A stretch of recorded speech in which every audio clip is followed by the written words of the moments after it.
समय बीतता गया।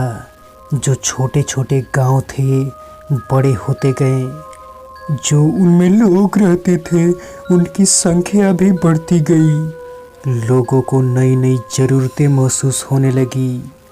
लोगों ने नए नए धंधे करना शुरू कर दिए। जो गांव बड़े होते थे उनमें रहने वाले लोग सुखी संपन्न होते थे, क्योंकि वे आवश्यकता से अधिक अनाज पैदा कर देते थे और जो अनाज बच जाता था उनसे वे कपड़ा, मिट्टी के बर्तन और आभूषण जैसी चीज़ों से बदल देते थे। इस वीडियो में आप जानने वाले हैं सिंधु घाटी सभ्यता के बारे में 10 ऐसी बातें जिसे जानकर आप हैरानी में पड़ जाएंगे और आपको जानकर अच्छा भी लगेगा।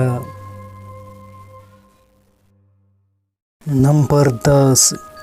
अब इतनी तरक्की के बाद इस बात की आवश्यकता नहीं रह गई थी कि प्रत्येक परिवार खेतों में काम करे और अपने लिए अनाज पैदा करे। जुलाहे, कुम्हार या बढ़ई अपनी बनाई हुई चीज़ों को दूसरे परिवारों द्वारा पैदा किए गए अनाज से बदल लेते थे। धीरे धीरे व्यापार बढ़ता गया। कारीगर साथ साथ रहने लगे और इस प्रकार गांव नगर बनते गए। नंबर 9। अब धीरे धीरे लोग नगर की ओर आते गए, तो यहीं से शहरी जीवन का आरंभ हुआ और इस शहरी जीवन के आरंभ को ही सिंधु घाटी सभ्यता की शुरुआत माना जाता है। सभ्यता मानव संस्कृति के विकास की वह अवस्था है जब मनुष्य अपनी भौतिक आवश्यकताओं की पूर्ति के अलावा भी कुछ और चाहने लगता है। नंबर 8।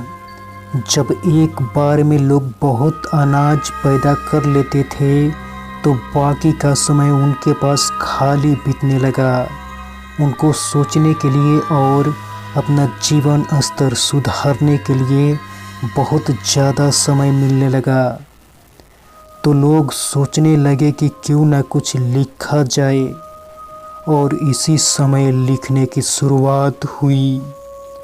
वे जानते थे कि अपने ज्ञान को एक पीढ़ी से दूसरी पीढ़ी पहुंचाना है तो हमें कुछ लिखना होगा। नंबर 7। उस समय नगरों का निर्माण बहुत सोच समझ कर किया जाता था और नगरों की देखभाल के लिए बहुत अच्छा प्रबंध भी किया जाता था। लोग सुखी और संपन्न जीवन व्यतीत कर रहे थे। उनके पास मनोरंजन करने के लिए बहुत अधिक समय हुआ करता था। नंबर 6। हड़प्पा संस्कृति के लोग लिखना जानते थे। वे ज़्यादातर चित्र बनाकर किसी बात को समझाया करते थे। लेकिन हमारे लिए दुर्भाग्य की बात यह है कि अभी तक हमारे इतिहासकारों को इन चित्र संकेतों का मतलब नहीं पता। अभी तक इस पर रिसर्च जारी है और इतिहासकार इसके अर्थ को समझने की लगातार कोशिश कर रहे हैं। नंबर 5।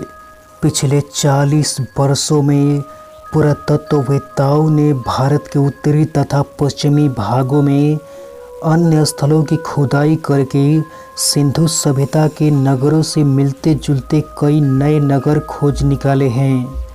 इसलिए सिंधु घाटी की सभ्यता को अब हड़प्पा सभ्यता भी कहा जा सकता है, क्योंकि नगरों में रहने वाले लोगों का जीवन हड़प्पा वासियों से मिलता जुलता रहा है। नंबर 4। कहा जाता है कि भारत में सिंधु घाटी सभ्यता का विकास उस समय हो रहा था जब एशिया तथा अफ्रीका महादेश के अन्य भागों में खासकर नील नदी, फरात तथा दाजला नदियों की घाटियों में दूसरी सभ्यताएं फल फूल रही थी। हड़प्पा सभ्यता को लगभग 2500 ईसा पूर्व में, यानी आज से लगभग 4500 वर्ष पहले महत्व प्राप्त हुआ था। उस समय मिस्र में पिरामिडों का निर्माण करने वाले राजाओं की सभ्यता हुई करती थी। नंबर 3, आज के समय जो देश इराक के नाम से प्रसिद्ध है, प्राचीन समय में यानी उस समय वहाँ सुमेरी सभ्यता थी। हड़प्पा संस्कृति के लोगों को सुमेरी लोगों के साथ व्यापारिक संबंध थे। उन दिनों भी भारत और संसार के अन्य भागों के बीच व्यापार चलता था। नंबर 2, कहा जाता है कि उस समय भारत के उत्तरी और पश्चिमी भाग, जिनमें आज का पाकिस्तान भी शामिल है, यह पूरा इलाका जंगलों से ढका हुआ था। जलवायु नम थी। सिंध और राजस्थान उस समय रेगिस्तानी इलाके नहीं हुआ करते थे, ये जंगली इलाके थे। उस समय यहाँ पर बाघ, हाथी, गैंडे जैसे जंगली जानवर घूमते रहते थे।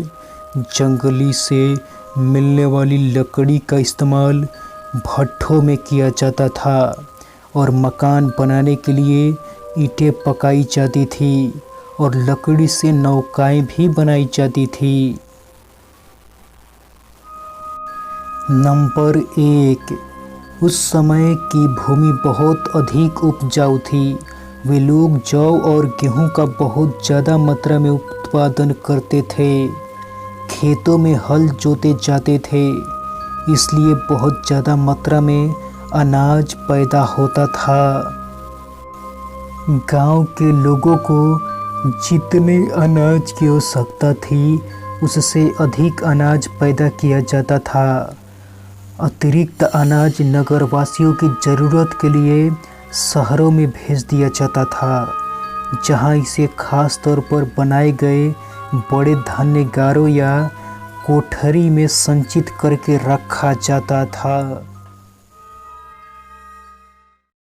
तो दोस्तों, ये था सिंधु घाटी सभ्यता के बारे में कुछ ऐसी बातें जिसे हर कोई नहीं जानता।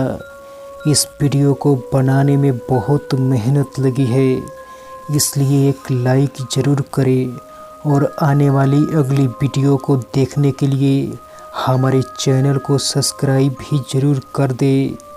ये पार्ट 1 वीडियो है, पार्ट 2 वीडियो आना भी बाकी है।